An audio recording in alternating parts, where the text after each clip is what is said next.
ప్రభు యేసుక్రీస్తు నామములో మీ అందరికీ శుభములు. పాస్కా కాలములో 7వ బుధవారము. దేవుని సంరక్షణకు మిమ్ము అప్పగించుచున్నాను.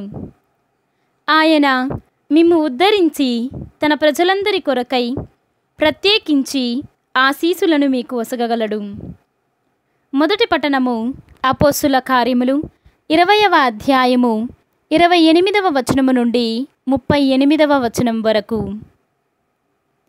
ఆ దినములలో పౌలు ఎఫెసు నగర క్రైస్తవ సంఘపు పెద్దలతో, మీ విషయమై జాగ్రత్తపడుడు. పవిత్రాత్మ మీకు అప్పగించిన మందను జాగ్రత్తగా చూచుకొనుడు. దేవుడు తన సొంత కుమారుని రక్తము ద్వారా తన సొత్తుగా చేసుకొనిన దైవ సంగమునకు కాపరులుగా ఉండుడు. ఏలన మేము మిమ్ము విడిచిపోయిన తరువాత క్రూరమైన తోడేళ్ళు మీలో ప్రవేశించును. అవి మందను వదిలిపెట్టవు. మీలో నుండియే కొందరు అబద్ధములు చెప్పి శిష్యులను తమ పక్షమునకు మరల్చుకొను కాలము వచ్చును. జాగ్రత్తగా ఉండుడు. 3 సంవత్సరాల పర్యాంతము నేను రేయింబవళ్ళు మీలో ఒక్కొక్కరికి బోధించుచు కన్నీరు కార్చితినని మీరు గుర్తించుకొనుడు. ఇప్పుడు దేవునికి ఆయన కృపావాక్యమునకు మిమ్ము అప్పగించుచున్నాను. ఇదియే మిమ్ములను నిర్మించుచు శుద్ధులైన వారందరిలో వారసత్వమును కల్పించును. ఎవరి వెండినైనా బంగారమునైనా వస్త్రములనైనా నేను ఆశింపలేదు.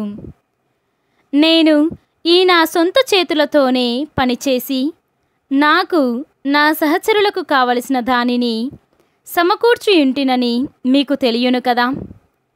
పుచ్చుకొనుట కంటే ఇచ్చుట ధన్యము అని ప్రభు యేసు చెప్పిన మాటలను జ్ఞాపకముంచుకొని కష్టించి కృషి చేయుట ద్వారానే బలహీనులకు సహాయపడవలెనని నేను అన్ని విషయములలో మీకు ఆదర్శము ఇచ్చి తిని అని పలికెను. పౌలు ఇట్లు చెప్పి ముగించి వారందరితో తాను కూడా మోకరిల్లి ప్రార్థించెను. వారు వీడుకోలు సూచనగా పౌలును కౌగలించుకొనుచు ముద్దు పెట్టుకొనుచు అందరును కన్నీరు కార్చిరి. మరలా వారు ఎన్నటికీ అతనిని చూడబోరని అతడు చెప్పిన మాటలను తలంచుకొని వారు కంటికి మింటికి ఏకధారగా ఏడ్చిరి. అంతట వారు ఓడ వరకు అతనిని సాగనంపిరి. ఇది ప్రభువు వాక్కు. సర్వేశ్వరునికి వందనములు. ఈనాటి సువిశేషము పునీత యోహాను గారు వ్రాసిన సువిశేషము 17వ అధ్యాయము 11వ వచనము నుండి 19వ వచనము వరకు. పవిత్రుడైన తండ్రి మనవలే వారు ఒకరుగా ఐక్యమై ఉండునట్లు నీవు నాకు వసగిన వారిని నీ నామమునందు సురక్షితముగా ఉంచుము. నేను వారితో ఉన్నప్పుడు నీవు నాకు వసగిన వారిని నీ నామమున కాపాడితిని. నేను వారిని భద్రపరచితిని. లేఖనము నెరవేరుటకు ఒక్క భ్రష్టపుత్రుడు మినహా వారిలో ఎవడును నశింపలేదు.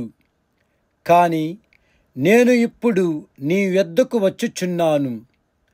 నా సంతోషము వారి యందు పరిపూర్ణమగుటకు నేను లోకమున ఈ విషయములు చెప్పుచున్నాను. నేను నీ వాక్కును వారికి అందచేసితిని.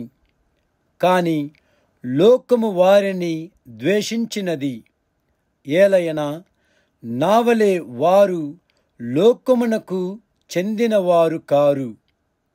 వారిని లోకము నుండి తీసుకొని పొమ్మని నిన్ను ప్రార్థించుటలేదు, కాని దుష్టుని నుండి కాపాడమని ప్రార్థించుచున్నాను. నావలే వారు లోకమునకు చెందినవారు కారు. సత్యమునందు వారిని ప్రతిష్ఠింపుము. నీ వాక్కు సత్యము. నీవు నన్ను ఈ లోకమునకు పంపినట్లే నేను వారిని ఈ లోకమునకు పంపితిని. వారు సత్యమునందు ప్రతిష్ఠింపబడినట్లు వారి కొరకు నన్ను నేను ప్రతిష్ఠించుకొనుచున్నాను.